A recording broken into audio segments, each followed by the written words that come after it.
Hi there, this is Maryal Concepcion, your host of the My DPC Story podcast. Have you or someone you care about ever been burned by the U.S. healthcare system? If so, you are listening to the right video, because if you are listening, chances are the answer is yes. But the U.S. spends so much on healthcare. Why are so many Americans affected personally and especially financially by the healthcare system? Shouldn't that mean we have better healthcare access and treatment options? Shouldn't it be easy for us to be able to see our doctor when we need to instead of turning to the ER or urgent care? Historically, it's been seemingly impossible to answer these questions.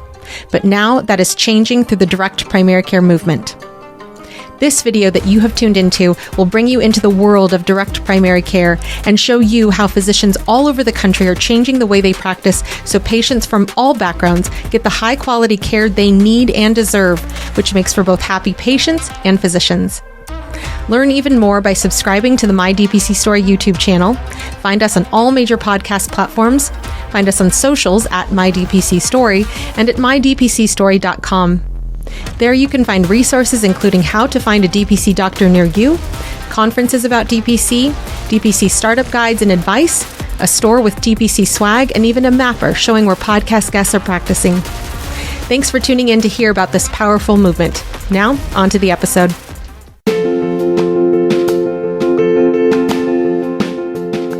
Direct primary care is an innovative, alternative path to insurance-driven healthcare. Typically, a patient pays their doctor a low monthly membership and, in return, builds a lasting relationship with their doctor and has their doctor available at their fingertips. Welcome to the My DPC Story podcast, where each week you will hear the ever-so-relatable stories shared by physicians who have chosen to practice medicine in their individual communities through the direct primary care model. I'm your host, Maryal Concepcion, family physician, DPC owner, and former fee-for-service doctor. I hope you enjoy today's episode and come away feeling inspired about the future of patient care, direct primary care.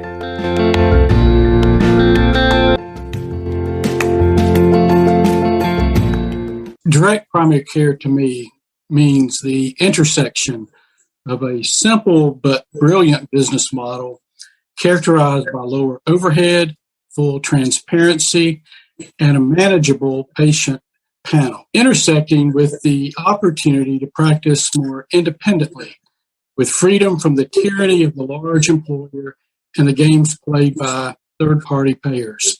That's a win for both patient and doctor. But the real beauty of direct primary care to me is that it is a means to an end. And the end is a way of achieving why I chose medicine to begin with. The incredible privilege to truly and adequately listen to the patient without time constraints, without metrics, and without the usual rules of medicine, and serve as that patient's partner, advisor, and advocate in this very confusing, complex thing we call healthcare. Direct primary care to me means serving my patients and community to the best of my ability while simultaneously maintaining my own personal, physical, and mental well-being. Direct primary care to me means just returning to that patient-focused medicine and getting back to the essential doctor-patient relationship. I am Dr. Thomas White. I am Dr. Josh Carpenter. I'm Dr. Brianna Buchanan of Hometown Direct Care. And this is our DPC story.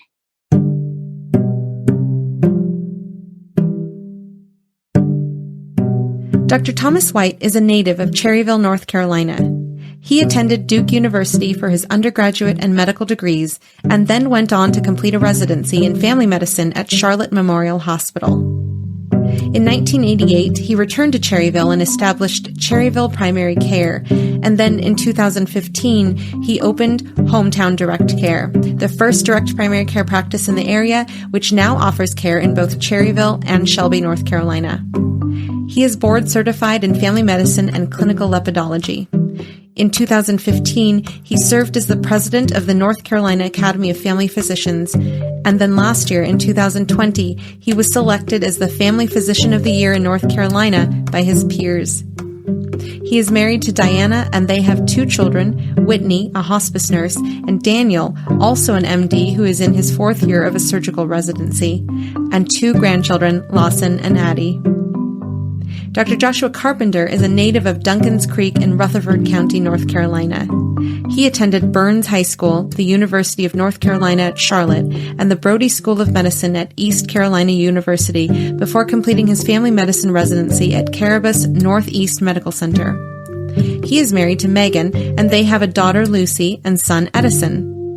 Dr. Carpenter works primarily at the Shelby location, which was opened in August of 2017, and he is board certified in family medicine. Dr. Brianna Buchanan is a family medicine physician originally from the Midwest who has been settled in North Carolina for the last 7 years. After attending medical school at Campbell University School of Osteopathic Medicine, she completed family medicine residency at Harnett Health. Besides medicine, Brianna has sung and played acoustic guitar for over a decade and uses her love of music in the community. She loves to travel and has explored overseas on various medical mission trips, including Africa during the Ebola crisis. She chose family medicine to invest in the doctor-patient relationship, and Brianna's love for family health is what drew her to direct primary care. She is married to Logan Buchanan, and they enjoy backpacking and outdoor adventure, traveling, and exploring the world of cuisine. Together, they are Hometown Direct Care. Welcome to the podcast, Dr. White, Dr. Carpenter, and Dr. Buchanan. Thank you. Thanks for having us. Thank you. Thank you. We are so excited to be here. This is such an honor, and I just love that you guys are here on my DPC story just before the start of this year's AAFP DPC Summit. And I feel so excited to have you on because of the fact that there are 3 physicians in your practice. Dr. White, you started the practice. Dr. Carpenter, you've joined the practice a few years back. And now, Dr. Buchanan, you're joining. And I just think that Hometown is showing how this movement has really grown over the years in that you are supporting 3 physicians coming in at different times. So thank you so much for being here. Dr. White, I would like to start off with your practice prior to 2015, because when you opened Hometown Direct Care, it was after you had already had an established practice. And so I was wondering if you could share with the listeners, what was Cherry Hill Primary Care like in terms of demographics, in terms of your everyday experience as a physician in your former model of practice? I started Cherryville Primary Care in 1988, came back to my hometown, and it was initially a solo traditional practice. I had a partner, but over the years I had several partners, and ultimately became part of a large local hospital system. And by the year 2000, my practice remained busy. I probably had a panel of about 3,000 patients. We had 2 physicians in the practice. We had 2 nurse practitioners. It was a very large, busy practice. At one time, we were open 7 days a week. And as I began to move into a little more administrative role, my panel diminished a little bit. But by the year 2013, I was busy. I had a full panel plus administrative duties, and I saw all ages. I was not doing obstetrics. I was not doing prenatal care, but I was doing nursing home care. I had done hospital care for many years. I had a somewhat shrinking pediatric practice because I'd been in practice myself for so long. But by the year 2013, I made the decision to leave that hospital system and to go down another path. And I want to ask, because you mentioned an administrative portion of your practice after you had transitioned from taking care of patients solely. What was the reason for you to go into administrative positions? Because I'm wondering, did you start having a sense of what the buzzword is, the burnout from patient care and the demands that the hospital system was putting on you, that you sought almost like a safe haven in administrative practice to give you a little bit of a break from the demands of patient care? Yes, I think it was a mixed bag. I think part of it was to try to get away from at least 1 or 2 days a week that seeing 30 plus patients and feeling under such pressure. And then part of it was a very naive, idealistic thought that I had that somehow I could help support primary care colleagues if I got into a position of being a regional medical director. It was both selfish and altruistic, but probably more selfish because I just couldn't keep going at the pace that I was going. I quickly learned that sitting in meetings all day was also not what I wanted to do. Given what you've just shared, how did you come to learn about direct primary care as an alternative to the model that you were practicing? Back around 2009, I began to hear lectures about direct primary care. Dr. Brian Forrest, a colleague of mine from Apex, North Carolina, was presenting lectures. I was intrigued. I really wasn't ready to make that decision. But by the time that I made the decision to resign from my employed job, and actually I took a year sabbatical. I didn't jump directly from my old practice to a new practice. I intentionally had wanted a year sabbatical and did. And so as I got into that sabbatical and looked at a lot of options, the one I kept coming back to was direct primary care. I made a lot of phone calls. I made a lot of visits and studied it. And it was about 6 months into my sabbatical that I made the decision. The real epiphany for me was when I got a phone call when I looked at my cell phone and it said Wichita, Kansas. And it was Josh Umbear calling me back. And I talked to him for 2 hours. And my wife didn't know who was calling. All she could hear was this conversation going on in the living room. And when I came back in after 2 hours, she said, "I have not heard you that happy in many years." And I knew that night that I wanted to do direct primary care. That's just incredible. That's just incredible. And no matter where a person is in their DPC journey, I feel that epiphany feeling that you're describing, that is a real, it's almost like a physical feeling. You literally can sense different portions of your body physically reacting to that DPC exists, DPC is real, and you can do DPC. So that is amazing. That was your experience. Now, I want to toss the same question to Dr. Carpenter and Dr. Buchanan. How did you guys learn about DPC? Yeah, so I was in medical school between 2010 and 2014. And I'm thinking it was, late 2000. Well, no, I guess it was late in medical school. So it was late in my fourth year, maybe first year of residency. I remember reading an article about a doctor in Washington State doing DPC. And that, of course, was Garrison Bliss, that most people in DPC are familiar with. And I remember seeing that and thinking, this is a really interesting concept that makes a lot of sense. So that was my first introduction to it.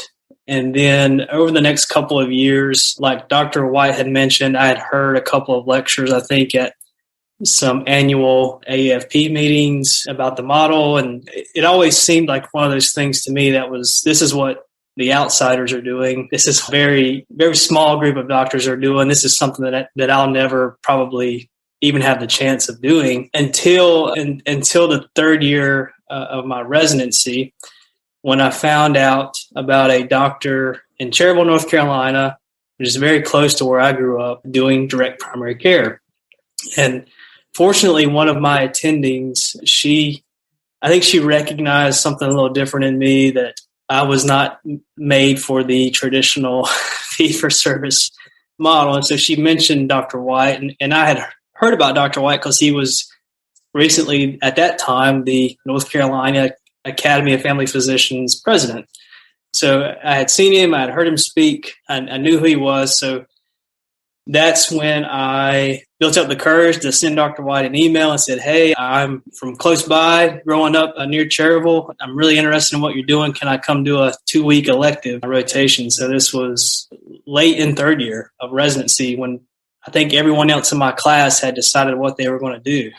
So I was one of the few that still wasn't sure. So that's when I got my first up close and personal look at DPC, and there was no turning back after that.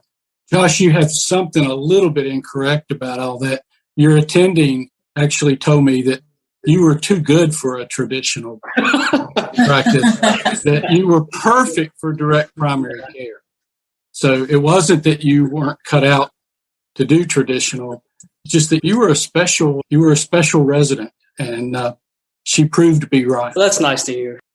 So I first heard about DPC during my residency. I learned about it later on than you, Josh. But essentially, Dr. Tammy Waters, she came to talk at just a normal Friday didactics. We did it every week, and she was our guest speaker. And she was just talking about setting up her practice in Apex. And I was amazed at what she was doing. I remember her saying that it saved my career, essentially. And I was just thinking, man, I don't want to have to go through that process. Can I preserve it before I need to save it? And for me, I loved the idea. I just didn't think I could do it myself. I didn't think, that I had the money that I could put into it up front, that I could invest in my own practice. I didn't understand the nuts and bolts. I couldn't imagine drawing my own labs. What would I do with staff? There was just too many questions. I thought it wasn't for me.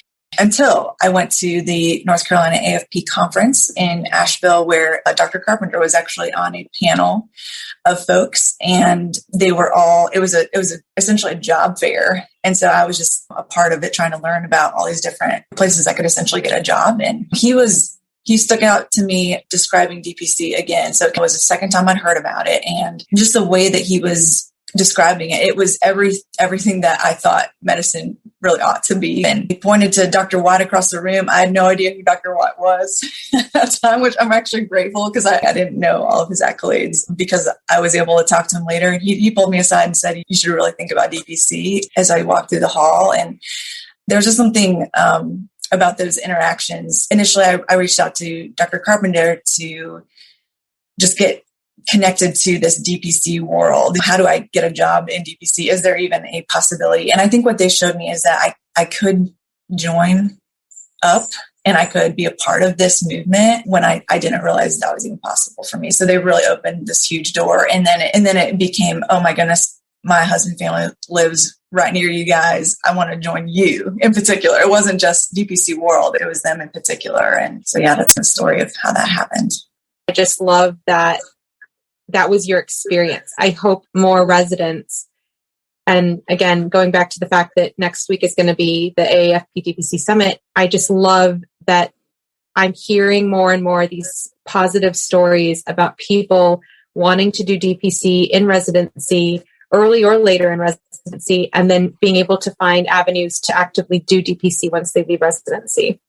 Now, even though, especially for Dr. Carpenter and Dr. Buchanan, you guys mentioned that DPC was really what you sought after residency. Did you guys have any hesitancies actually making the leap? Stay with us. We'll be right back. My DPC Story just hit 100,000 downloads on Apple Podcasts alone, and we could not have done it without our amazing listeners. So to thank you and to celebrate this milestone, we're giving away an incredible DPC Summit prize package for the DPC Summit happening in Minneapolis this summer. The prize includes My DPC Story swag, and on top of that, the prize also includes a ticket to the DPC Summit. Check out my interview with Dr. Jeff Davenport, where you'll hear more details about the summit.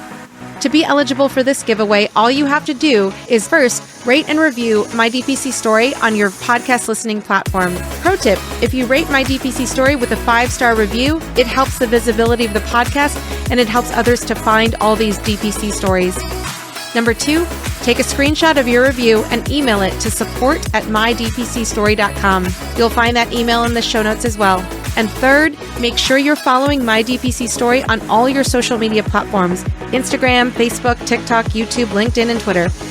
All the social links are at the bottom of mydpcstory.com and also in our show notes.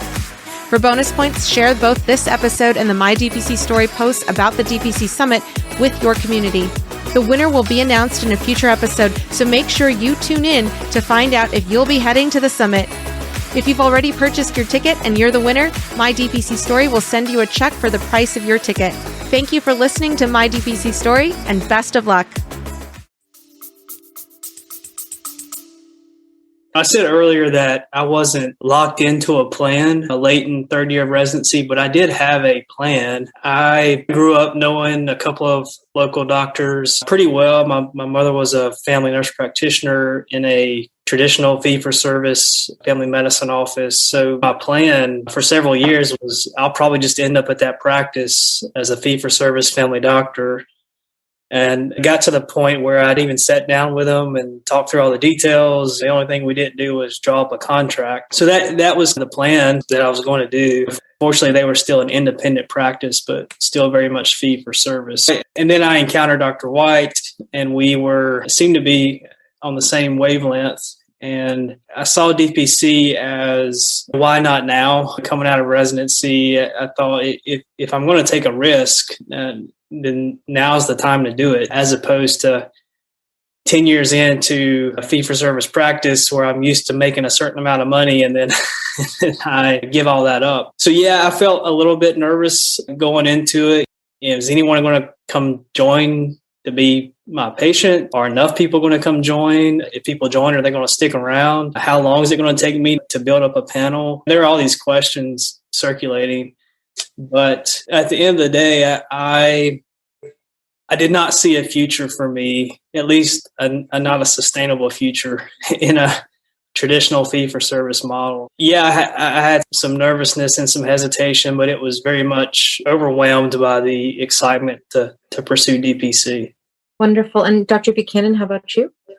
Yeah, so for me, it kind of came down for me to two of my top job choices, I would say. One was, of course, with Dr. White and Dr. Carpenter. The other one would be my residency. They really wanted to grow their own and have me join as faculty. And it would have been really comfortable choice because I knew them. I had a lot of backup if I needed to. And the offer was very comfortable income-wise. But I realized, and for me personally, I just really believe that there is more to life than money, essentially. And what they wanted me to do was the very typical model of 20 patients a day. I would be in a new practice to grow their new facility. So I was being on my own out there. And I really wanted a team that was important to me. And when I voiced some of the concerns I had about starting off like that and not really having a break after residency, they just essentially said that you get faster. And that's my problem, is that I've been known to be slow because I enjoy talking to my patients and taking care of them. And I'm always behind. I just am. It's probably why DPC is for me. Yeah. So there were definite things as I went through that process of really thinking about that. There were some things that were very tempting about it, but it wasn't the fit that fit my personality, my needs, and what I valued in my practice. What you guys are saying, it really hits home. Dr. Buchanan, when you talk about always being behind, I had my first son while I was probably 2.5 years into my fee-for-service practice after residency. And I remember that for me, in my breastfeeding journey, I really feel that I had lost my supply because I was always running behind and I could never even make my pumping breaks. That's just the part that comes to mind when you share the always being behind. And then the other part that comes to mind is that uncomfortable space of your patients are angry at you when they have to wait an hour and a half, and you feel mortified when that happens. And you're mortified, but then you think about, but why am I feeling guilty about taking time with patients? Because that's the care that people deserve. So I totally hear you when you say that. And then Dr. Carpenter, reflecting on what you said about joining, Dr. Buchanan, you mentioned this too, that comfort level, that what we're used to, what we know, and typically that is, we know fee-for-service, that can be a type of model that pulls us. I think that if there are folks who are in residency and who are thinking about DPC, or those who have recently left residency, I think that your sentiments are things that people can really relate to, because for example, in my own residency, in all 3 classes, there was a huge pull for Kaiser, which is a fee-for-service corporation in California. So I think that you guys, your experience is very relatable. So thank you for sharing. And Dr. White, I want to go back to you in terms of when you decided to do DPC. Did you have any hesitancies in particular? I sure did on a number of levels.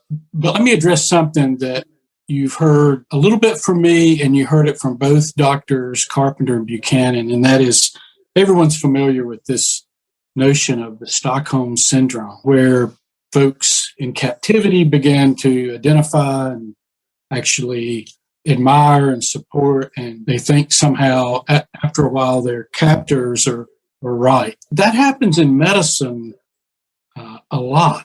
And more than that, we begin to feel that we're inadequate, that we're an inadequate doctor when we can't meet the volume demands and expectations. And we start judging ourselves that we're not as good a doctor as, say, our colleague or our partner or the person that's putting more dollars on the books or the resident who can see more people in a day. And that's really unfair for us to judge ourselves by. And I really want to stress that direct primary care is a way to shed that guilt, because that's not how we should be judged as doctors. To go to your question, I made the decision to resign from my employee job in the hospital system. And I didn't even tell my wife. I made the decision at the North Carolina Academy of Family Physician winter meeting that Dr. Buchanan referred to as years before the one she referred to. But I made the decision that weekend at that meeting because I realized I'm not the family physician that I wanted to be. And I was turning 60, and I thought, if this is how it's going to be, I'm either going to leave medicine or I'm going to do something different. So I came home from that meeting, told my wife, put my notice in, and resigned. Now, for the first few months, like I mentioned, I wasn't sure what I was going to do. I looked at a lot of options, but when I began to think of direct primary care and made the decision about 6 months or so before I opened, I was awake at 3 a.m. every morning thinking, at times even doubting myself. What have I done? Am I crazy? I gave up this and that. I left this huge panel, busy practice. And I had a lot of colleagues in the state, folks I served on boards with and knew, who really questioned whether this would even succeed in a small community of 5,000 like Cherryville, because they saw this as some type of concierge model, something that was really expensive and folks would not see the value in it. And so there were a lot of naysayers. I just put my head down and listened to my friends and colleagues who were already doing it. I put my trust in them, planned and thought it through, I think, pretty thoroughly. But yeah, I had a lot of anxieties, and my wife sure had a lot of anxieties about it as well. And that's natural, I think, for our families and significant others to have some doubts, because it was then, and it's maybe a little less now. It's a new concept. Patients get the concept pretty quickly. Doctors maybe are a little slower to grasp what direct primary care is. I think our significant others grasp what it is, but they're so worried that are we jumping into something that is not a very good idea. So I think it is important that folks make the decision to consider direct primary care. Make sure your family, your significant others, everyone is on the same page. This requires education of everyone. It requires trust, but it also requires a little bit of just jump and the net will appear. And there's tons of people helping to hold the net as you jump into this arena. Tons of collegial support. It's the most collegial environment I've ever been a part of in my medical career. There is so much truth behind that collegiality. It's just ridiculous. Like when people talk about drinking the DPC Kool-Aid, it is, Dr. Haley Miller talked about this, that it's real. This is such a welcoming community, a community that is really wanting to push everybody to succeed, because a rising tide floats all boats, I feel is the overwhelming feeling that I get from the DPC movement. Dr. Carpenter and Dr. Buchanan, I would love to hear from you guys. What was your experience when you spoke with your families about, hey, I'm going to go to hometown and be a DPC doctor? Yeah, I guess I'll start with kind of what was going on. I was burned out. as a resident. And some experienced doctors may criticize that statement. How could you be burned out as a resident? But I mean, as a third-year resident, seeing 20 plus patients a day in clinic and having all the same nonsense you have to deal with, that's universal suffering within that setting. So I think I was in that setting and not being labeled as someone who was efficient, like Dr. White had spoken about earlier. And that really kind of got me down because I felt like I was doing a good job as far as taking care of patients. I'll get to the direct question in a second, but I've told this story several times. I had an attending give me an evaluation that basically said, Josh is easily frustrated in clinic. He appears to be checked out.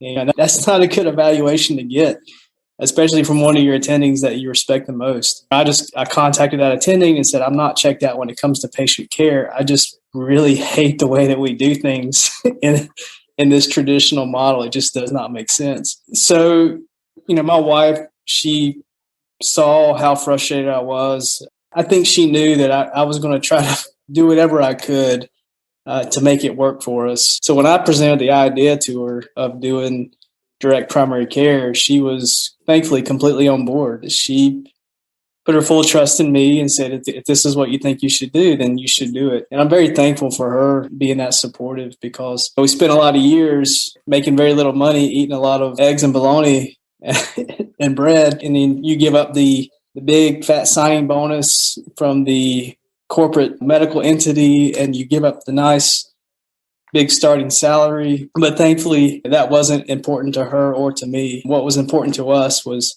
building something that was sustainable for our future and for our mental well-being. And thankfully, she was completely on board.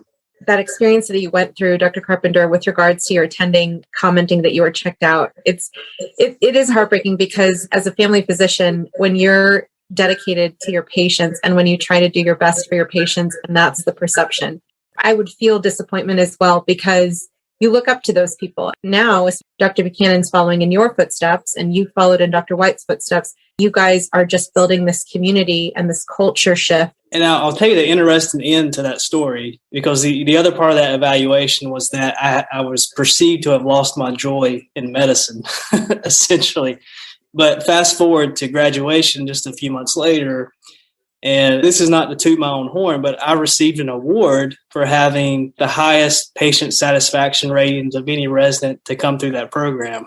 So that tells you the disconnect there, that I was still very much engaged with patients and doing the best I could for them, but I was miserable myself. So yeah, there was something didn't line up there. We shouldn't have to sacrifice our own well-being to give good patient care. You can be a very happy, joyful physician and take good care of your patients.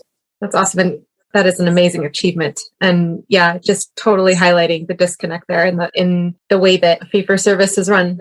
Dr. Buchanan, how about you in terms of when you were discussing making the jump to DPC with your family?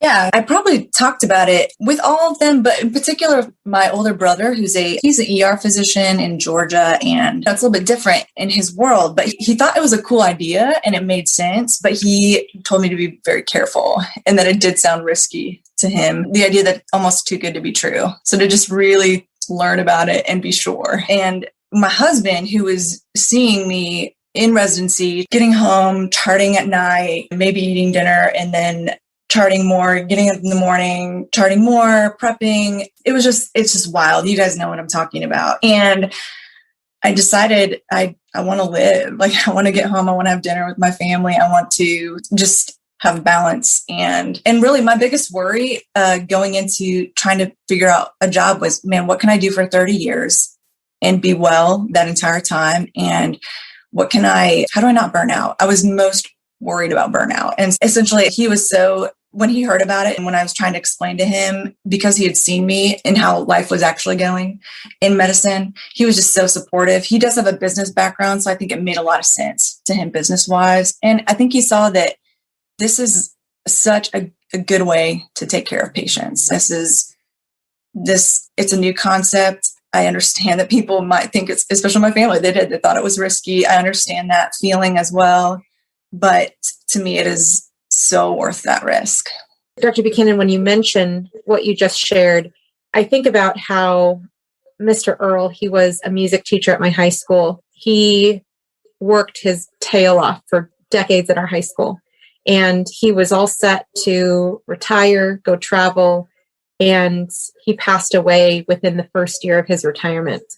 And he never got the chance to do the things he wanted to do the things he looked forward to after working so hard in so many years. Dr. Carpenter, when you talk about how you're taking care of patients and the idea of having your patient care be honored in terms of the way you do patient care, taking care of you, I go back to you then, Dr. White, with regards to you chose to do this model at age 60.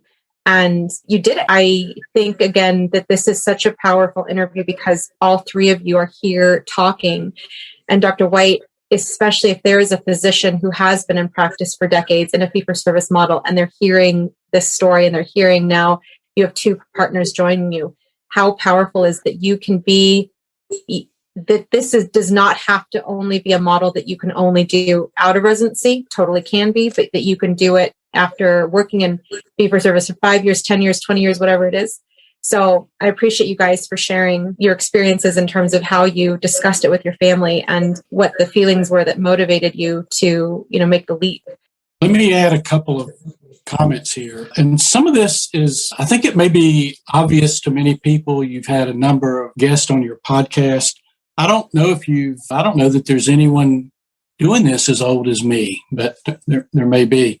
But one of the things that happens to us when we get so excited about direct primary care and we pursue it and we plan it, and that is we start it and then we don't think about the future. Okay, what's my practice going to be like in 5 years, 10 years, 20 years? Because I started mine at age 60, I had to think about that probably a little sooner than many people. I think it's really important to do that. Being in solo practice is challenging, but it's also risky in that if you are forced to quit or retire, then what happens to that practice? The other thought is that I think direct primary care is the perfect practice for that physician who's been in practice for many years and really doesn't want to retire at age 60 or 62 or 65, wants to continue practicing, but just doesn't want to do it the way they have been. I know a lot of family physicians they can't wait until they can retire. They pay off their children's college education, or they pay this or that, or they save up enough money and so they can finally walk away from that practice that's burning them out. So I think direct primary care is an option that ought to be considered more by the older physician as a way of extending their career. There's no doubt that it extended mine. I could have walked away from medicine a little bitter and unhappy at age 60, but this has enabled me to continue practicing. So I think this direct primary care, I think it's a model for the doctor right out of residency. I think it's an excellent option for the mid-career physician, but it's also one for the physician that is frustrated and can't wait for the day to retire. Maybe they ought to rethink and look at direct primary care. Wonderful. And I have a particular physician in mind that I'm going to be texting this podcast episode to when it comes out, because I have tried to plant that seed in this particular physician's ear that, that there is a beauty in continuing a practice, jumping from fee-for-service into a direct primary care model and choosing how much of a patient panel you want to carry, how many hours you want to work, but you still get to practice medicine. And that is so important for people to hear. So if there's anybody else who is a listener who knows a physician who's been in practice 5 years, 20 years, whatever it is, and who could use Dr. White's words as a seed for themselves, share this episode with them. I totally encourage that, because I think about when I've had attendings who have been in practice for decades, the value that comes from the amount of knowledge that they have because of the many years in practice. It's heartbreaking when that goes away because they retire.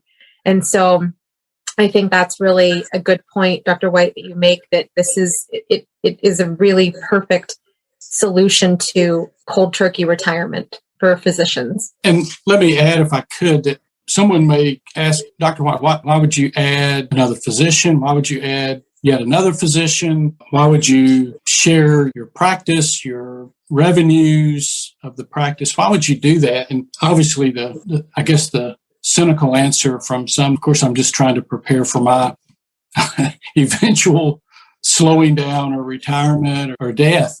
But it's more than that. And particularly in a small community like this, I want there to be a hometown direct care for many years.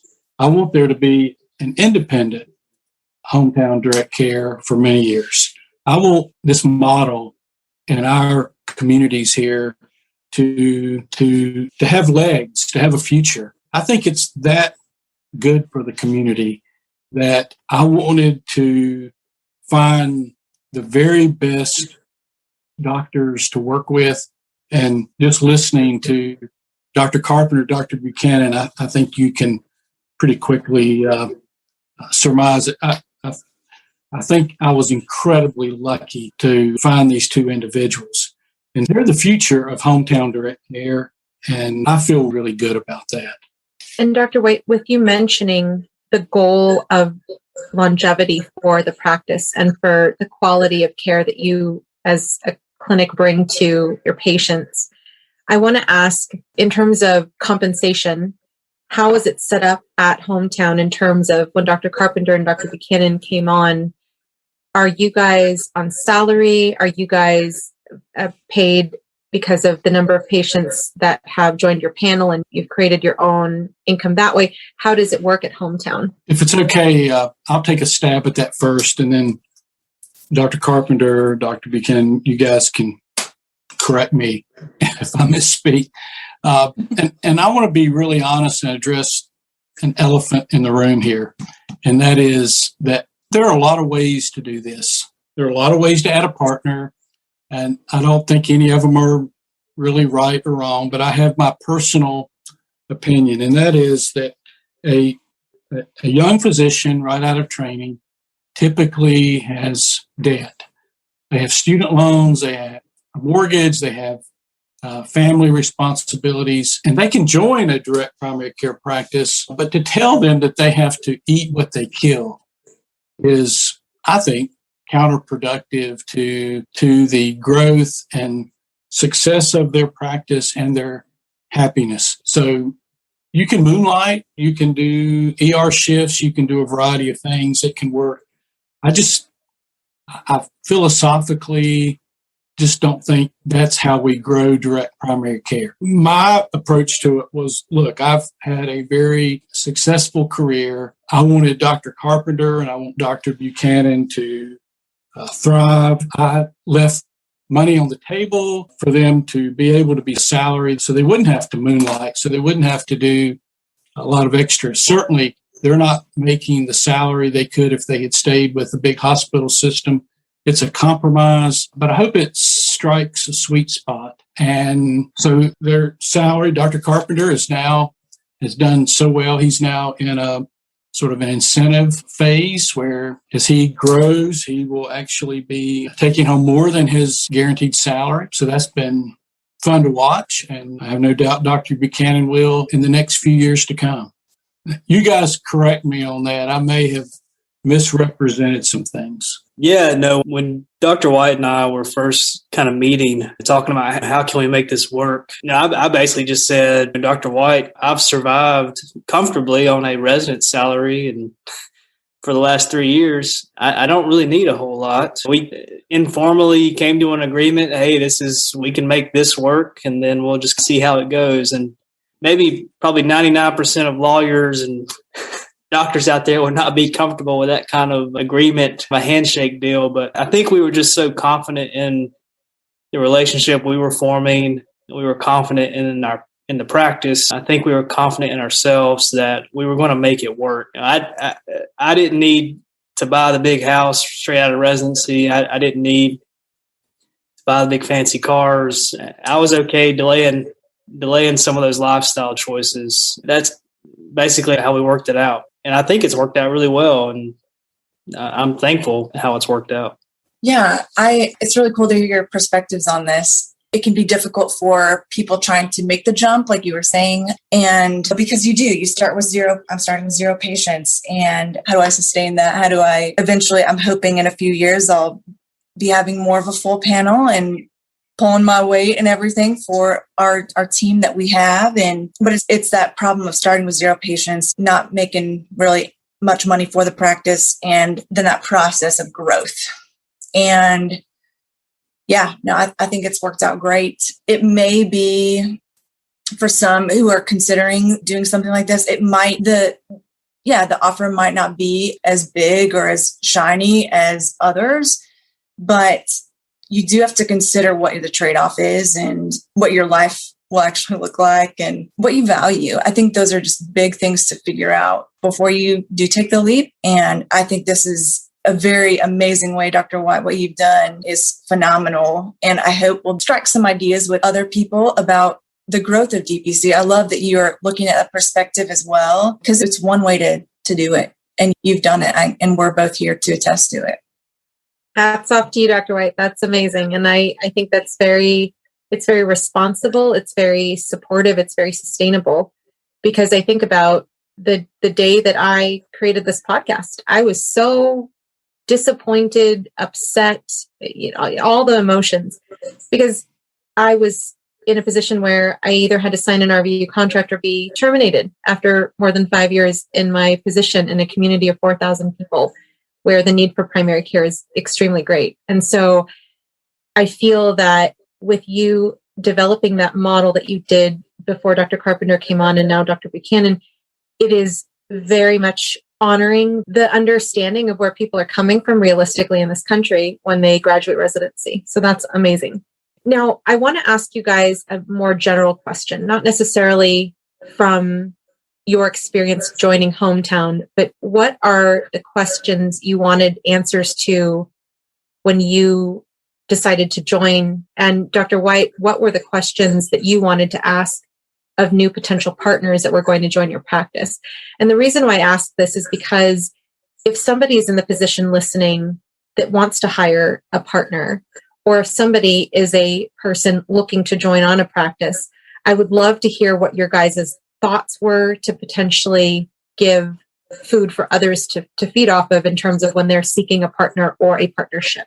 My big question at the time was, what are your plans, Dr. White? Because 4 years ago, I guess it's been 4.5 years ago now, you have a physician who's over 60. And again, traditionally, you think, how much longer is this person going to practice? So I guess I was curious what his goals were. How did he see the practice developing? And how is it going to look basically in the next few years? That was kind of my big question. And I had several other questions. If anybody knows Tom White, they know how generous he is and how open-ended he often is with his responses. So he allowed a lot of freedom, an extreme amount of freedom, and kind of what I wanted to do and what goals I had. We entertained 4 or 5 different ways that we could design the practice with me coming on. I could be in the same office as him.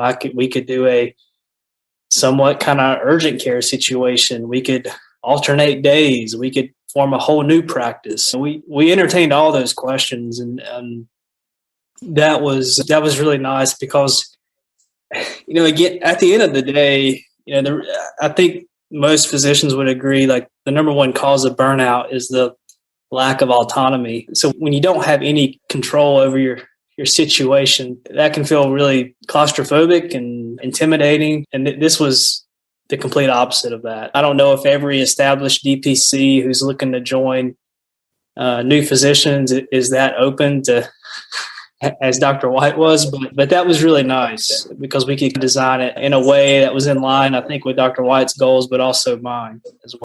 Yeah, thinking back to some of those early conversations, two things come to mind for me. One of them was, how do you all make decisions for the practice. I wanted to get a sense because I came from a system where I was just told what to do and I followed the rules. Essentially, I had no voice, I had no say in who I worked with and where I practiced. And it was a little bit frustrating. I was just a cog in the wheel. I was told by my system that my value, especially around and monetary value, was in the power that I had to refer to specialists. And I just couldn't stomach that because I believe that my value is me and my patients. And that's really not about the monetary value of specialists, and that I have more to offer as a family physician than that.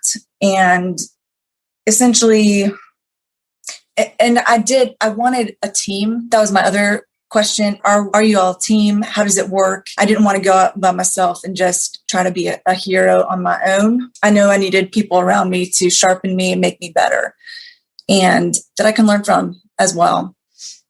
And so during those early conversations, it was very clear to me that they had the freedom as running their own business, that they had the freedom to really create as they went. And Dr. Carpenter was mentioning you could do whatever. It was amazing, the innovation that went into it. And so I couldn't believe it that, again, I thought I'd be stuck in a system where I didn't have a voice. I wasn't able to make my own decisions or even put out my preferences, and no one would really listen or care. And this was just so opposite. As Dr. Carpenter was saying, they wanted to know what I thought, and they wanted to bring me to the table and have me sit down, and we talk about it and we figure it out together. And it's just been incredible to be able to do that. I never thought I'd be able to, and I can't believe that I am. It's surreal. And definitely something that everybody in whatever job they hold, whether it be in medicine or not, everybody deserves that, but especially in medicine when we have the calling to take care of other people. And so if we're not working together as a team to really honor the people who are actually doing the care of people, then the system becomes a dinosaur. I'm so glad that has been your guys' experience. Dr. White, what were some of the questions that you had for Dr. Carpenter before he joined your practice? After all my many years in practice, and most of them were in an employed situation where I really didn't have much choice about the partners that joined my practice, the ones that came and went, whether that was physicians or nurse practitioners or physician assistants.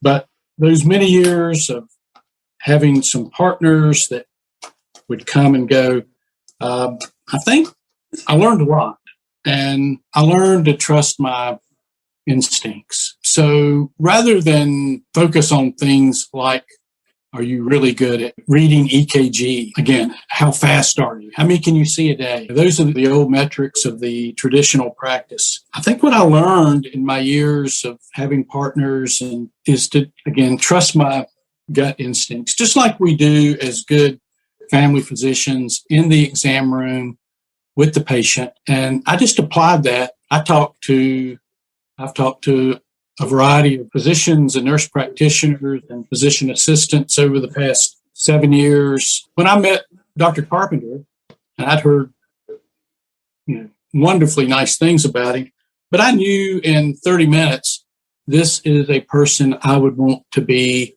my doctor, and I would want to be my family's doctor and my community's doctor.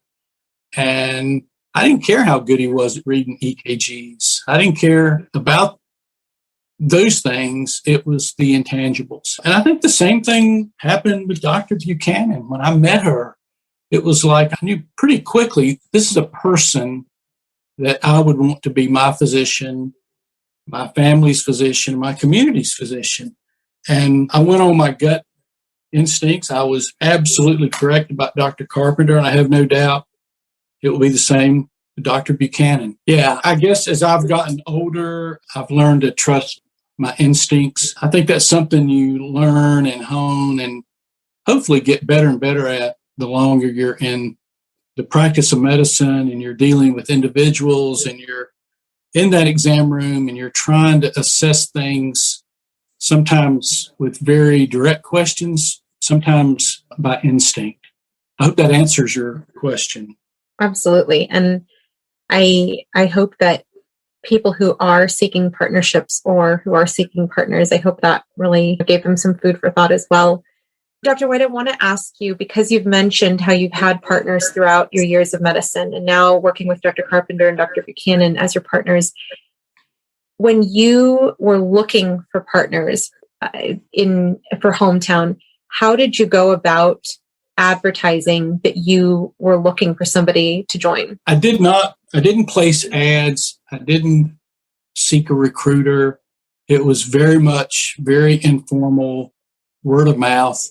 I think Dr. Carpenter, actually, he and I did place an ad once, and it didn't really get any traction, Josh. And I think that was not at all. And I think we realized that's not the physician that we wanted to attract anyway, because I think the person who sees that help wanted ad, traditionally they're going to call and say, well, hey, what's the salary? What are the hours? What's the buy-in? What's the deal? I own the practice. How much will that cost me? What's the call schedule? All those are important questions. I don't mean to say they're not. And we've addressed those, Dr. Carpenter and Dr. Buchanan and myself, because they are important. But my approach was word of mouth, talk to trusted colleagues in residency programs, who's coming along that may be a good fit. I probably did more background checking on these two folks than they realize. You're finding that out? And I'll say, too, when I came to do that rotation I came to do the rotation to just see what DPC was, because I didn't really know. I wanted the in-person experience. And when I saw it, I said, this is amazing and this is how it should be done. Hopefully one day I can do it. And I was very surprised when Dr. White basically said, well, if you want to come do it now, come do it. So that's kind of how that happened. There wasn't really an advertisement from him to hire another position. I think we tried to be a little bit more formal with it before we thankfully attracted Dr. Buchanan. But even that formality did not yield a whole lot of good results to us. It very much happened naturally and patiently and at the right time. Yeah, so this is another version and funny version of that story. Dr. Carpenter came and spent those 2 weeks with me. And I guess I was thinking then, I really heard some great things about this guy. And gosh, maybe he'd be a great partner. But as he said earlier, he already had his sights on another practice. And I fully anticipated that that's where he would end up going. And in fact, I was a little nervous about it because that other practice, they were friends of mine, and I didn't want to come across that I was recruiting against them. And maybe that approach worked, that I wasn't in the recruiting mode. So things just clicked. We're comfortable with each other. You knew what medical practice was about. You'd been around it your whole life. And so we ended the 2 weeks. Basically, it was a great 2 weeks, but I wasn't sure where it was going to go. I don't think I put on a big recruiting spill. I didn't put his name on the billboard or give him a jersey with his name on the back, or handing money under the table like a college recruit. We just ended the 2 weeks and it was all good.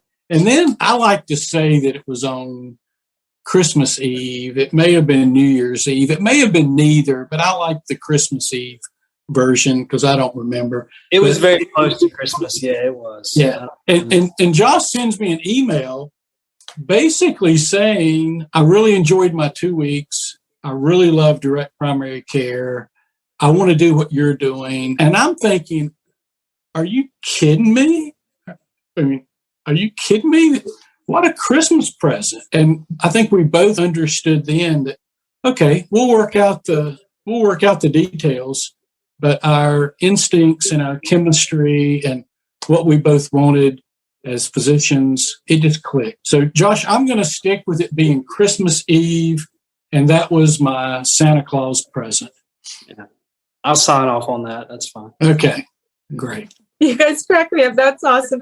I absolutely love that. And it reminds me so much of how Dr. Catherine Agacola shared how when she was joining All2Care, primary medical care, the understanding that she had with Dr. Vasquez Bryan was very similar in that, Dr. Carpenter, how you mentioned that the lawyers would not necessarily be super proud of what happened with you guys, nor was the case with Dr. Agricola. But the feeling that I get from how you guys are just reminiscing about what day it was, what time of the year, Christmas time, it just makes me feel, it reminds me of how there are certain attendings that I've had, that I've worked with over the years, that I value so much as not only attendings, but as colleagues.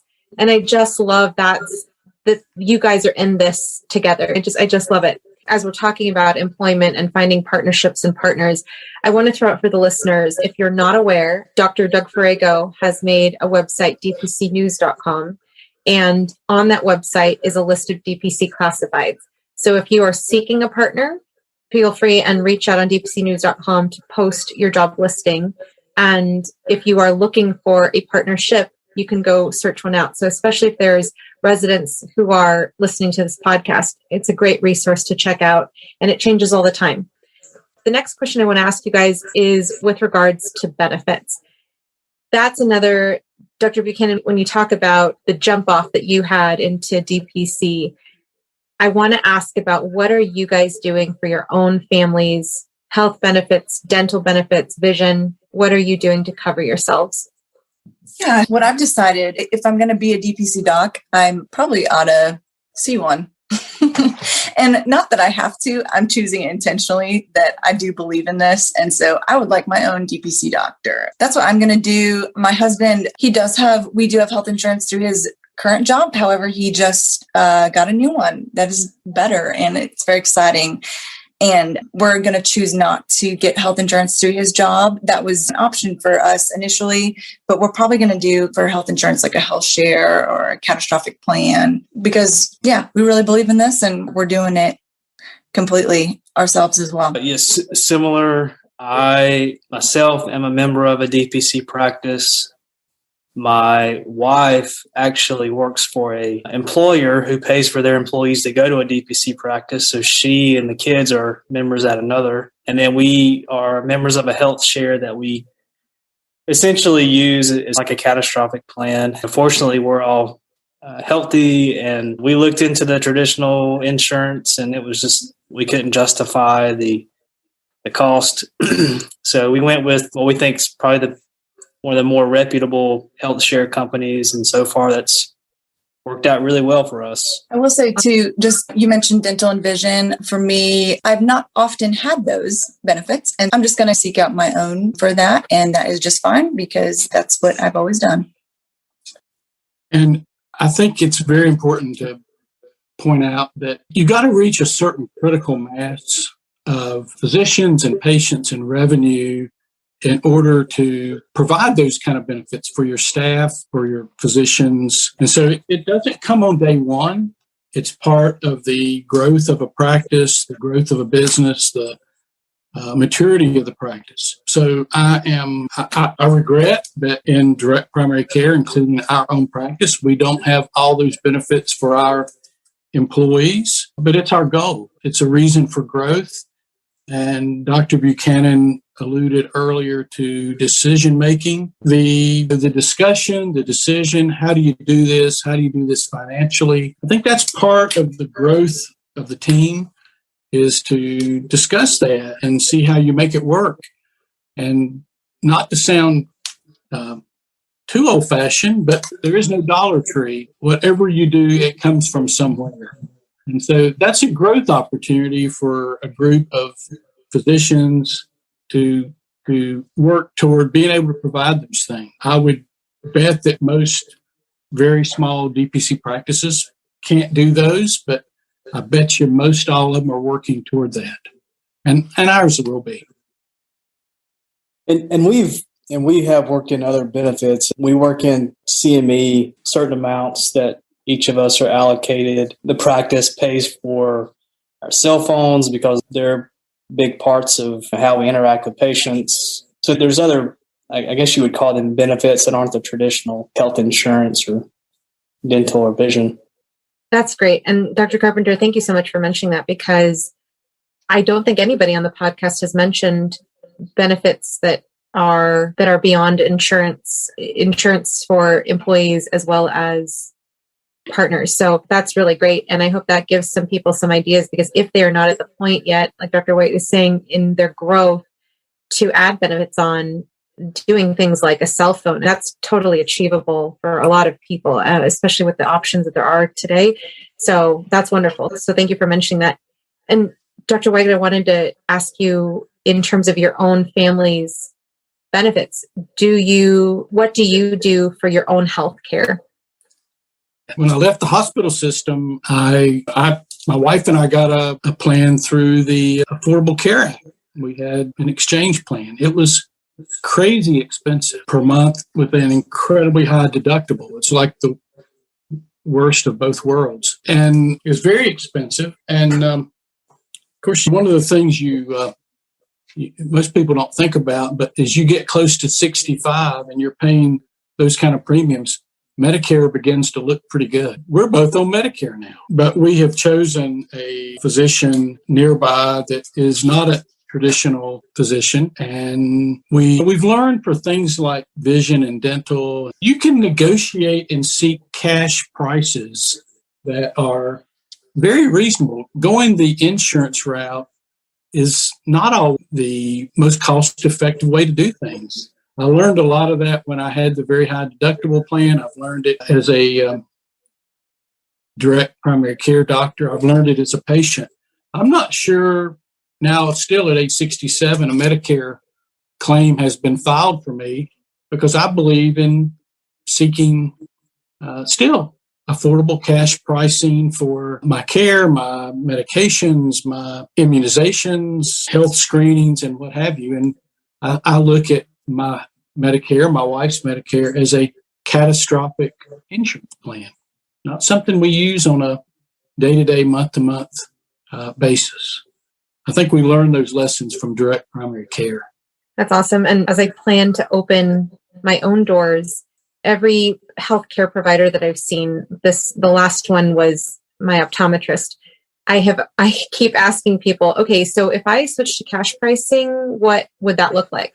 And it's amazing when you talk about how, if you look into what cash pricing is, it isn't necessarily a catastrophic amount. So I go to Costco for my optical needs. I have just glasses and nothing fancy, but to have an exam every couple of years and to have glasses made at Costco, it's totally affordable. One of the things we need in direct primary care, and I understand there are a lot of hurdles, there are a lot of issues with going across state lines and brokers and who has a license, but wouldn't it be really cool in the direct primary care world if we could offer catastrophic health insurance to all direct primary care physicians and their practices? So they all have that basic coverage in case something horrible happens. Wouldn't it be cool if we could do that across the entire country? But there are a lot of obstacles, but I'm just going to throw that out here on this podcast that I think we need to continue to explore that and see how we can make it happen, because it is it's a need of really of everyone, not the day-to-day overpriced healthcare plan, but that catastrophic plan that most of us encourage our patients to carry if they can, if they're a DPC patient. And are you guys aware of any movements in that direction in the movement in general? The first group I think about is the Health Rosetta. I don't know if you are aware of any discussions along those lines of getting to a point where that catastrophic coverage could be a real thing. Yeah, I think the Alliance has talked about it, but again, there's issues about brokers and going across state lines and all those things that are above my head. But I know the Alliance has explored that. It's interesting because when we have groups like NorCal that I know that they're disseminating, but the doctors company, NorCal, that there are different companies that are able to provide malpractice coverage for physicians in all states or different states, I should say. Yeah.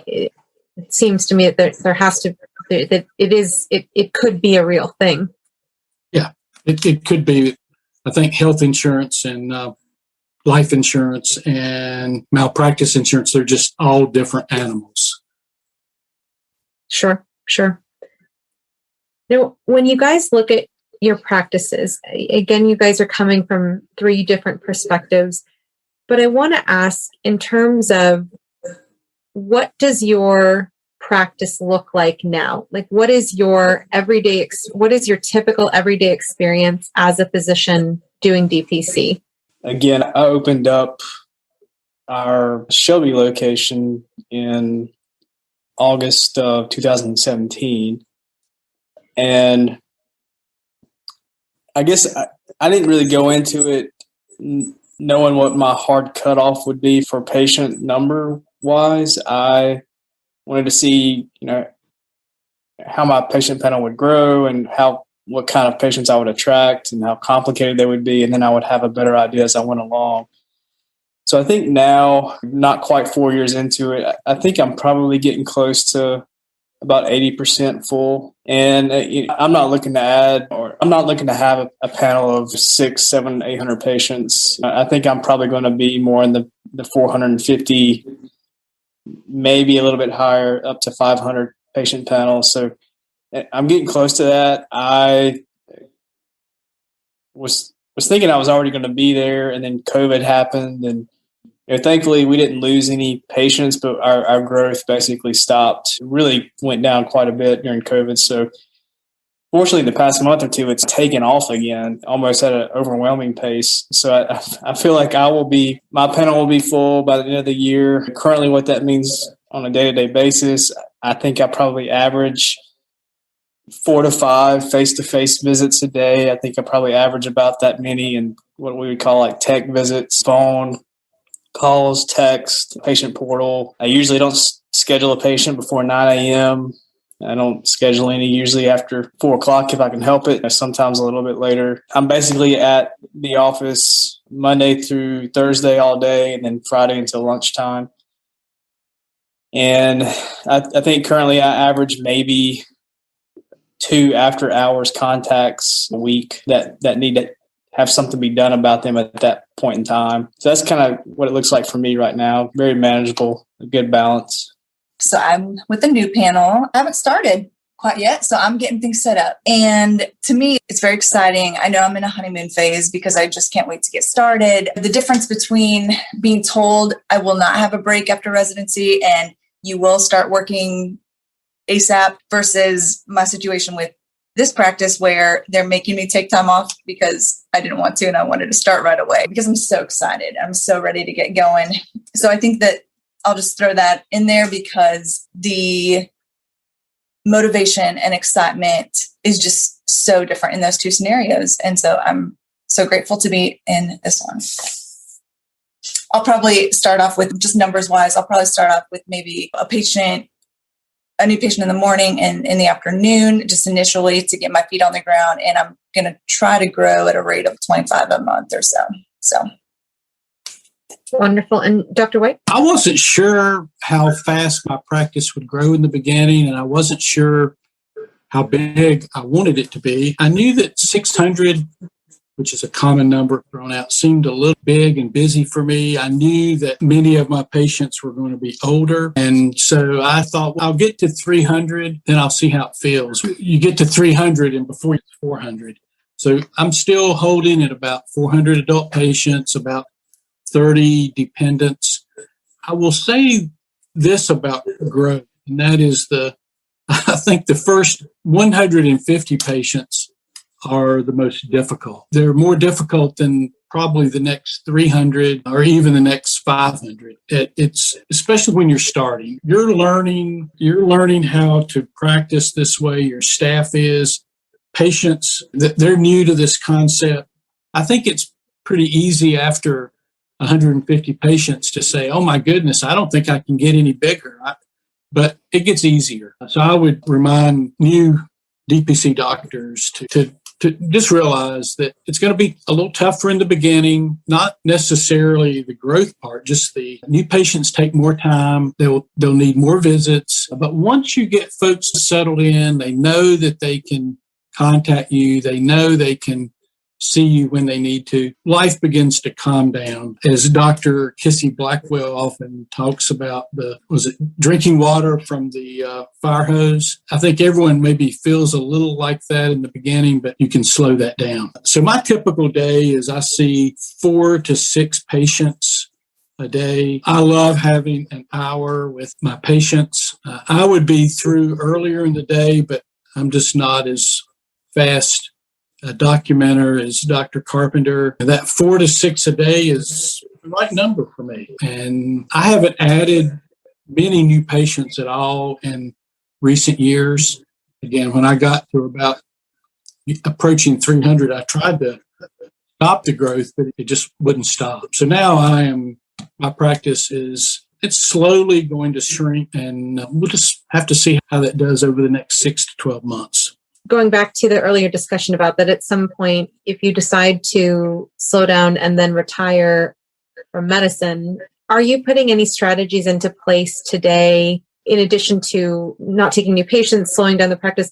But how do you envision today that transition to retirement? I wonder, because it's not too many DPC doctors who have retired, like Dr. Doug Farrago retired, but that's not something that we really got into when we were talking on the podcast. I remember from him talking publicly about it, someone purchased his practice. So, where the DPC model is still young enough that we've not had a lot of folks who've done this. So when I was setting up my practice, I could call 25 people and they could tell me how to set it up. There's not very many people I can call to say, how would you do this? And how did you do it? I don't have a lot of role models out there who can show me the path. So I'm feeling my way through it. I want to educate my patients. I want them to be prepared.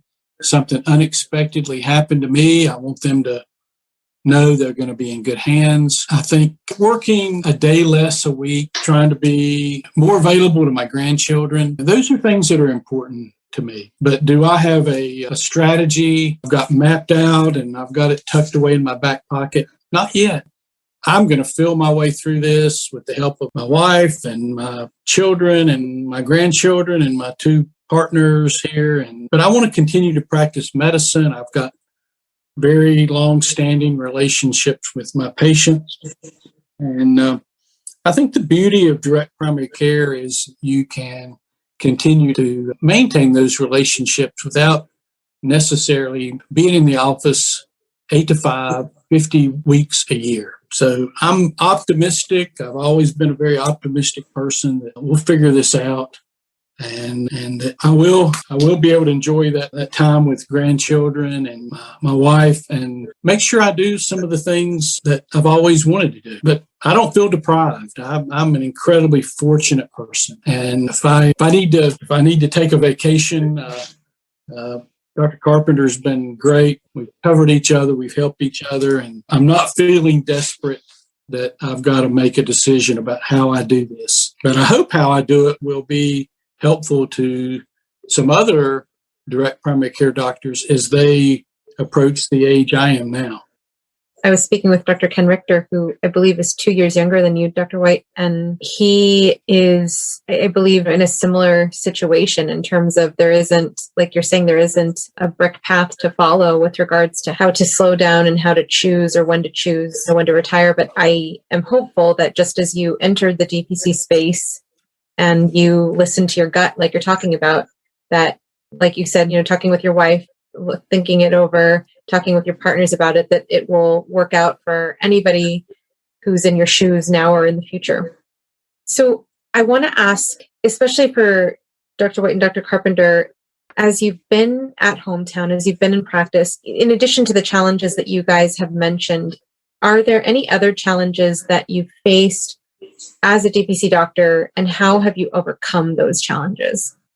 When I opened my practice and I started seeing patients in March of 2015, But we actually started the practice in January of 2015. I started it with 2 employees that I had actually worked with for over 25 years each in my former practice. So 2 of those employees, a front office person and a clinical person, came and joined me. Talk about a leap of faith. We started on January 2nd, 2015, and they knew what I was going to do, but they took a leap of faith. We had a lot of trust in each other.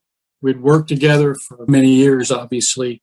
So we knew each other and we trusted each other. One of those employees, we talked her out of retiring for a couple of years. She finally retired last year, and we had to replace her. And that was a big challenge because, in a traditional practice where you have 18 employees come and go.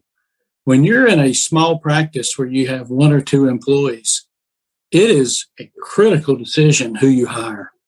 And so that was a challenge. That was a worry. Are we going to find the right person? Are they going to have the right people skills? Are they going to have the right technical skills? So I would say that was a challenge we had to work through. We certainly hired the right person.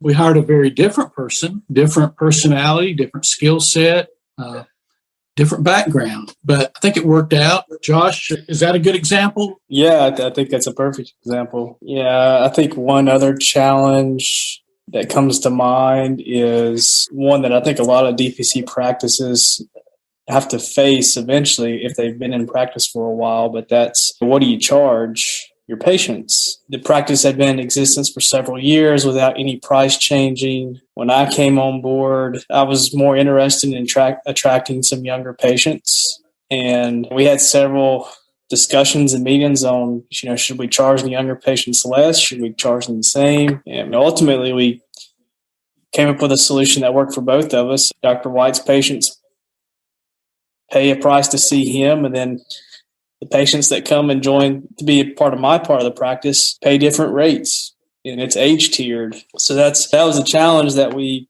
probably spent way more time thinking about than we had to, but we wanted to entertain all the possibilities and outcomes, and eventually we decided on what we would charge, and then we had to decide again on when to increase our prices. So we had to do that as well. And it doesn't sound like huge challenges, but there's a lot of implications there. It worked out well, but it's probably because we took enough time and then were patient about how we made that decision.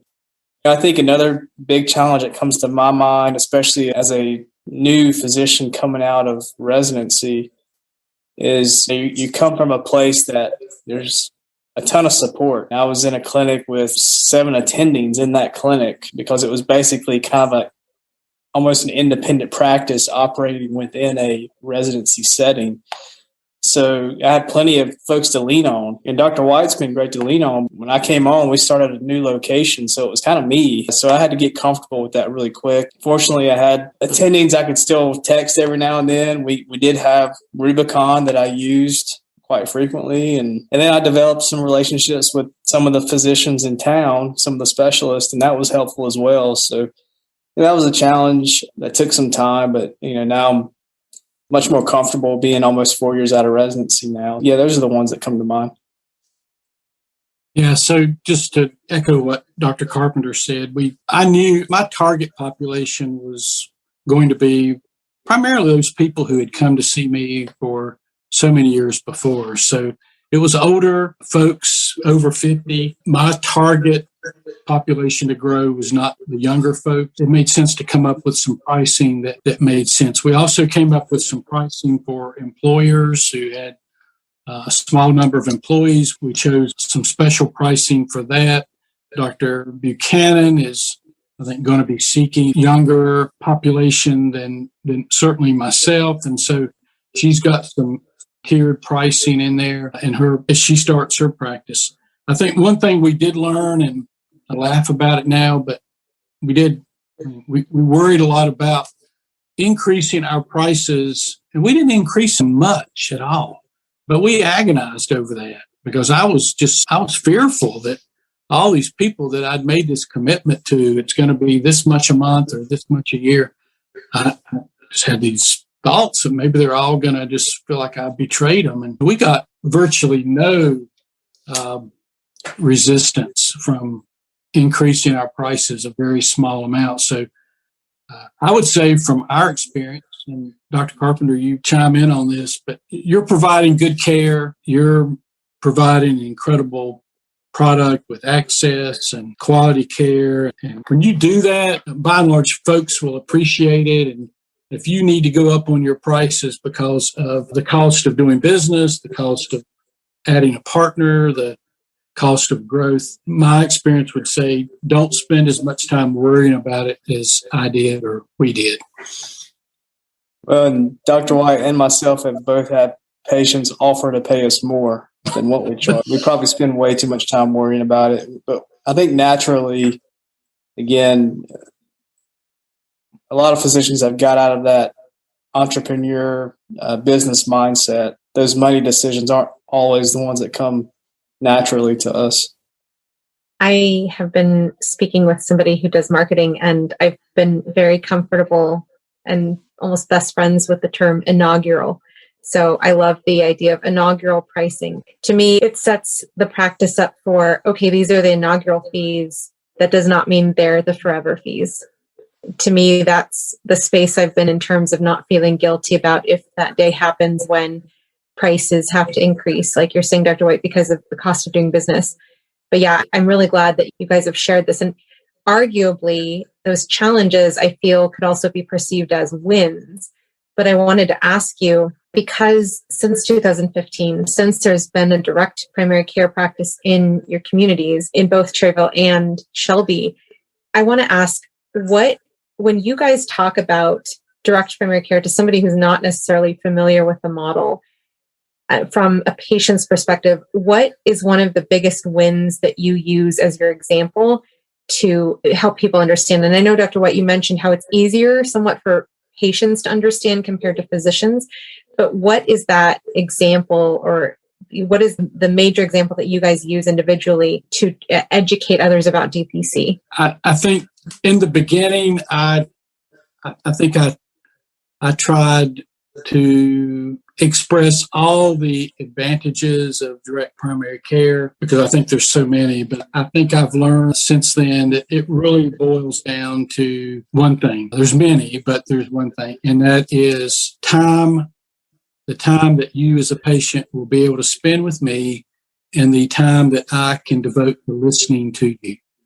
There's email, there's text, there's phone calls, there's same-day appointments, there's keeping you out of urgent care, there's medication dispensing, there's procedures that we do at no or very little additional cost. But for me, it comes down to time. And if a patient says, look, I've got, quote, good insurance, and I have all the time I need with my physician or my, quote, provider, then I say, great. I don't know that I can make that better, but the vast majority, I could make it better. Awesome. And Dr. Carpenter?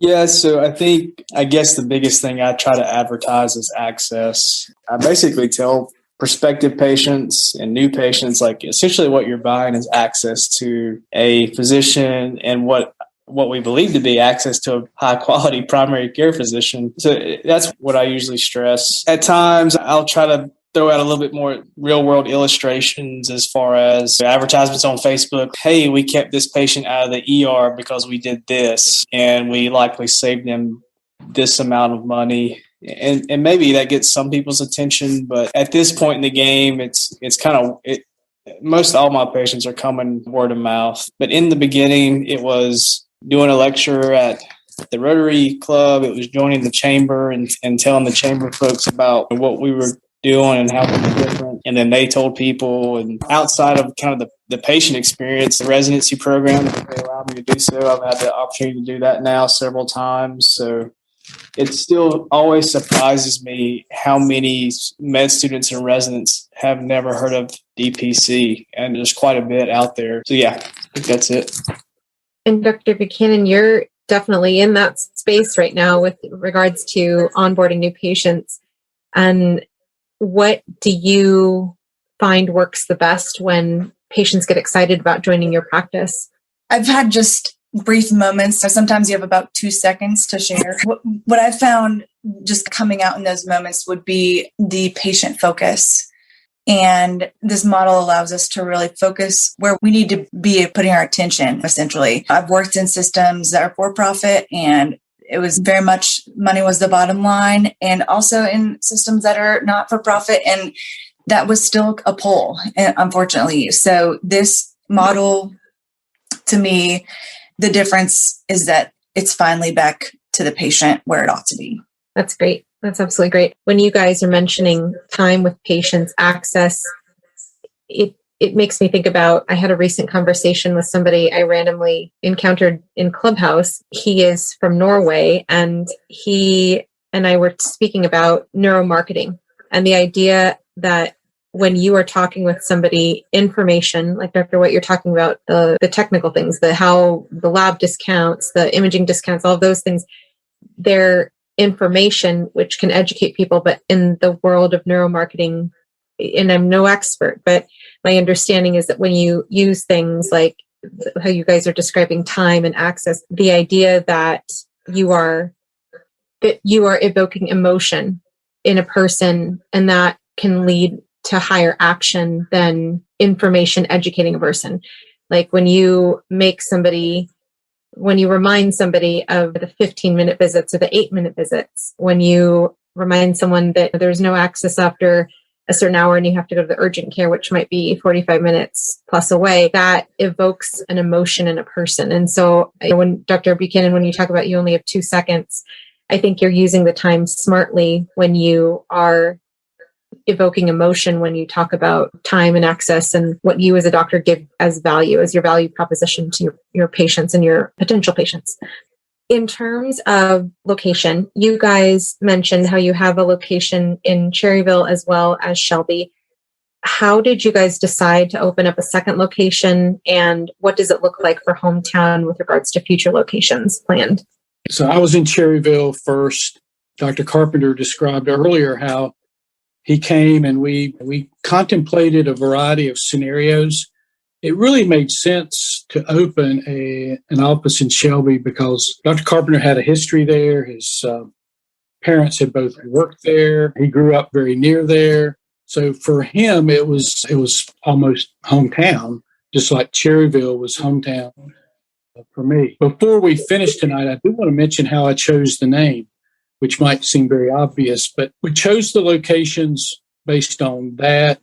We chose the specific locations because we wanted to be very much Main Street, downtown, hometown. And we settled on a schedule where Dr. Carpenter would come to Cherryville one day a week, and he would be in Shelby the other days. And I have been in Cherryville exclusively. We opened a third location. At this time, Dr. Buchanan can certainly speak for herself, but the plan is she's going to be in Cherryville and in the office there. But I don't think you'll see an ad in the classifieds from us. But are we going to add another physician? We're going to have another location. I'd say very possibly or likely, but I'll let my partners speak to that. I think Dr. White built a very successful, great practice. I'm proud of what I've been able to add to it. I very much suspect Dr. Buchanan's going to add even more. So yeah, looking down the road 5 to 10 years, I would love to see 1 or 2 more locations for hometown direct care with another 1, 2, or 3 more doctors. I think it's very possible. It's funny, Cherryville and Shelby are only about a 15 to 20 minute drive between them, but they might as well be on North Carolina and California. These small towns, it's like this across the country. People don't leave their small towns very much. So people in Shelby had never really heard of DPC or Dr. White's practice when I came on board. I suspect the same is for the town down the road, Kings Mountain or Lincolnton, or a lot of these small towns. There's still tons of physicians who have never heard of DPC. So there's definitely tons of patients that don't know the benefits that it can provide. So I think if it's not hometown direct care, there's going to be other DPC practices popping up pretty soon around our area. So I would love for us to continue to be the pioneers in our region of the state. Yeah, absolutely. I think that makes what Hometown Direct Care is trying to do very unique, is that growth is absolutely something that is very intentional. And yeah, we do want to grow. We want to provide care to the area for sure. I love thinking about adding more locations, more doctors. I just probably in the sense too of just, I want DPC to do well. I want family medicine to do well. I want patients and doctors to do well. And I think this is one awesome way to do it. And so I think it's very much to Dr. White's credit that he not only looked to his own practice, but he was looking for the legacy of the future and setting up me, Dr. Carpenter, future physicians. This isn't just about Dr. White's story. It's bigger than that. And I feel that as well in the DPC world, that this is much bigger than me. And it's so cool to be a part of it. And so I have that sense with our practice. So. With you guys mentioning growth, one of the things I always go back to in my head is, what can we do as people in the DPC movement to inspire people who are not necessarily aware of DPC, like medical students, pre-meds, and residents? What are your guys' thoughts in terms of how to best affect the pipeline going into the future to help grow the movement? Take students and take residents into your clinic. Even if you are like me and don't think you're the best teacher, just having that student or resident there, seeing it face to face, what DPC is, a big deal.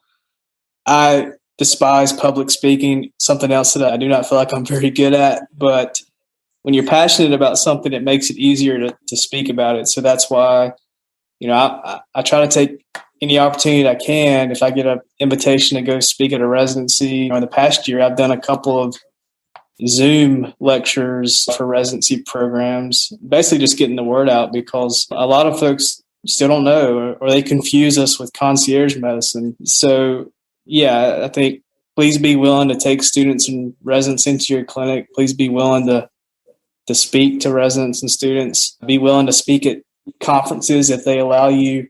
If it's not a DPC conference, see if they'll allow a DPC lecture. That's what me and Dr. White have been able to do in the past as well. Yeah, it's bigger than us, and I want to see DPC continue to thrive. And 30 years from now, when I'm thinking about if I should retire, I want to see the country full of DPC doctors. Awesome. And Dr. White or Dr. Buchanan? Dr. Carpenter and I've talked about this, that if we can get the word out more to students and those residents that have never heard of it, which is remarkable, but I do think that family medicine also would be more attractive. I don't know about you and your experience, but I remember in med school, a lot of my friends were looking for something lifestyle balance. They wanted something that they were interested in. They wanted to be paid well and to earn their keep for their work. And I think that DPC offers that. And if we can get the word out and really explain that to students, that maybe what they're looking for and striving so hard and worrying about and trying to do all this stuff to get what they want in life and their goals and their values, it's there for the taking, especially for them. And not only students and residents, but docs, other doctors who have been practicing as well. I think this is something they need to hear. And Dr. White, do you have any input on how to affect the pipeline? Well, I think one thing to look at is just look at medical students. When they rotate through family medicine clinics and offices, they're often extremely excited because it's, for many of them, maybe not the surgical types, but many folks who go to medical school express a interest in family medicine or primary care. And they go visit a family medicine practice and they are just excited. They love the diversity. They love the relationship they see between the doctor and the patient. But then at the end of it, when it comes time to make the decision, then they start looking at, appropriately, they think about lifestyle. They think about hours, how many patients they're going to have to see. Did that family doctor really seem happy? All those things. And then the medical student says, well, I really love family medicine, but emergency medicine kind of makes more sense, or ENT or whatever. So I think if we could show medical students that family medicine could be practiced a different way in a DPC model, I think the number of students who seek to match in family medicine will go up dramatically. Now, what we've got to do for those A positions is we've got to put these very tangible things in place, like catastrophic health insurance, other benefits, ways that student loans can be paid off. We've got to address that and remove those hurdles. I don't think we can put in place these onerous buy-ins that I've got this practice and in 5 years, here's what you're going to have to fork out to own a piece of it. Those are things that we're not going to grow DPC if those obstacles remain for the young physicians. Now, on the other end is the older physician like I was and like I am. It's less about benefits and money and all that. It's about just sustainability in doing it. And is it real? And can I do this and truly feel like I've slowed down? So I think we've got different things we've got to convey, and it depends on the age of the prospective doctor. Again, I think this is a great model for the young physician, mid-career, older, but each of those needs are different. And we've got to be very realistic about that. And as a DPC movement, we've got to talk very openly about those and try to solve those issues. Or we're going to be a niche. We're going to grow very slowly, and we're going to be a very niche part of family medicine. And I don't think that's what we should be. Absolutely not. And I hope that your guys' words really resonate with people to start discussing that reality more in terms of, I see quite often people on the Facebook DPC Docs group saying, I need a partner. Anyone want to come join me? And there's sometimes a struggle, especially like you guys mentioned, you're in a small community. Sometimes moving to a small community, it's not the easiest thing for someone to leave the opportunity of a mortgage paid, or 7-year mortgage paid, or whatever it is, the benefits that the bigger companies can offer. But if those fears are addressed and everybody has a sense of, as a community, the DPC community has a sense of how to answer that no matter where you're coming from. I think that thinking in that space of, if I talk to somebody who is interested in DPC, that I can be armed with answers or creative solutions to fears that people might have. I think that's a great place to be in, because then it makes it even more a reality that this movement is real. And it's not, like you say, Dr. White, that it's not a niche type of medicine. That said, I absolutely have to recognize that Dr. White was voted as North Carolina's Family Physician of the Year in 2020. And I just feel that it is so incredible. On the Gaston Gazette news article that featured you winning the award, it pointed out your experience as an unshore intern, and now look at the full circle you've traveled in terms of, you were this unshore intern like we all were at some point, and now you are a physician who has 2 partners running a DPC since 2015. That is so incredible. But I want to ask, in terms of, again, the conference is coming up next week for DPC through the American Academy of Family Practice. Looking back now, why would you choose family medicine if you could do it all over again? Well, thank you for mentioning that. I do tell people that I think the Physician of the Year award, I think they got down to the bottom of the alphabet. Mine sort of hit on the W. They must not have had any other W's. I was extremely grateful. When I applied to medical school, I was undergraduate at Duke. I applied to medical school there. They didn't think much of family medicine there. But at my medical school interview, they said, what do you want to do? Most of the answers were, I want to be an MD, PhD. I want to be a thoracic surgeon. I want to be an immunologist. I want to be a pediatric infectious disease person. So they get me in there, and I say, I want to be a family physician, and I want to go back to my hometown to practice. And there were like 5 people around the interview table, and they all cocked their head just like a dog who had heard a funny sound or a whistle. Are you kidding me? So I left that interview thinking, there's no chance they're going to accept me. For some reason they did. But I always felt committed to that's what I said I was going to do.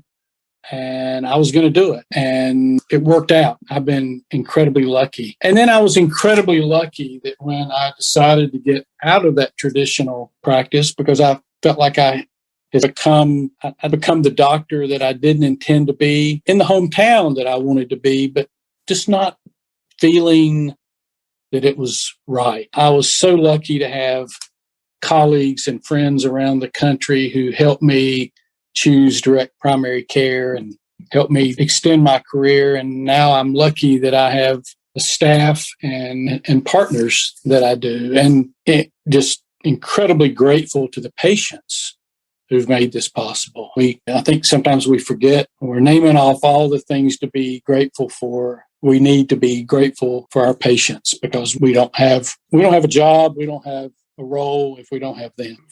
For those of us who believe that medicine is personal, that you don't want to just treat a certain age, certain gender, certain problems, certain issues, that those of us who understand that medicine's very contextual, you can only understand an individual if you understand their environment, you understand their family, however they define their family.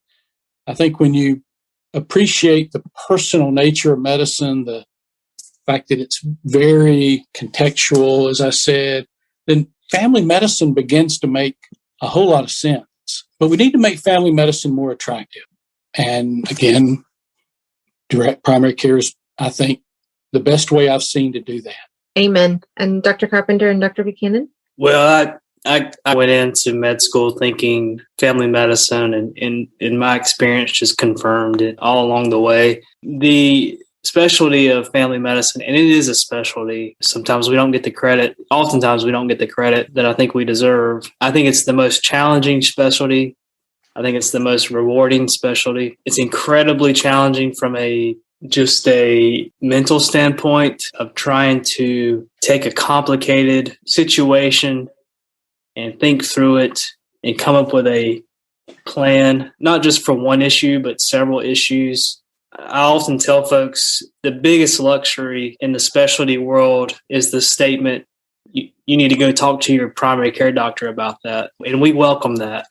So I think it's an incredible privilege to be as involved in patients' lives, as involved as we are. It's an incredible privilege to have the ability to help someone out in a time of need, regardless of what the issue is. So even if it's something that we can't directly help, we can often direct our patients to the person who can. So I definitely have no regrets at all choosing the specialty of family medicine.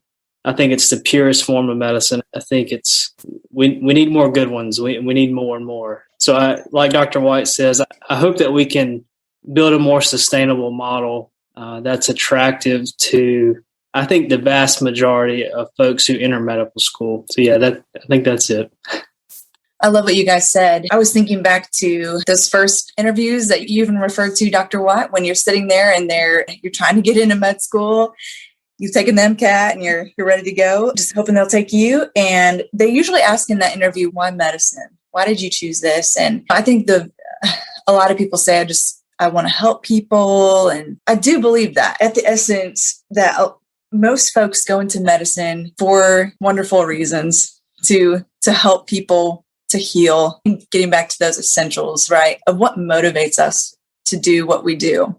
And why did we even get into this in the first place? And I think family medicine is such a unique privilege, as you guys were saying, where patients, they trust you with they're so vulnerable in sickness, as we all are. We are in a vulnerable state, and they truly trust you, and it's just incredible. And so to be with patients in that setting, to walk years with them and help them figure out the system and get what they need when they need it, it is such an honor and such a privilege. And so I 100% agree, if we can make that more attractive to people coming into medicine as providers, if we can make it work and function better just as a medical system to provide the best care we can while taking care of ourselves as well. That's what makes me so excited about this model and family medicine and them happening together.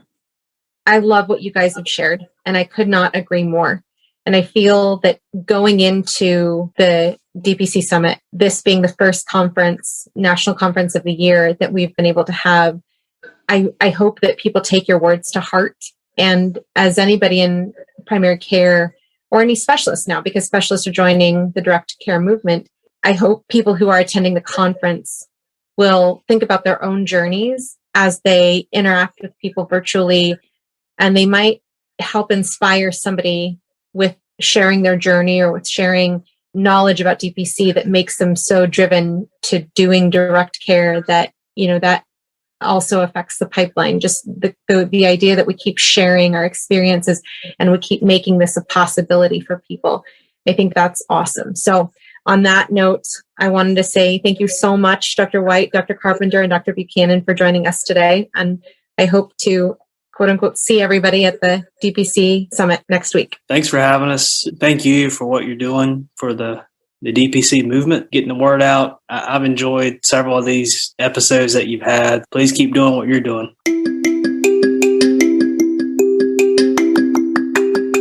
Next week, look forward to hearing from Dr. Anand Mehta of Stand Up Family Medicine.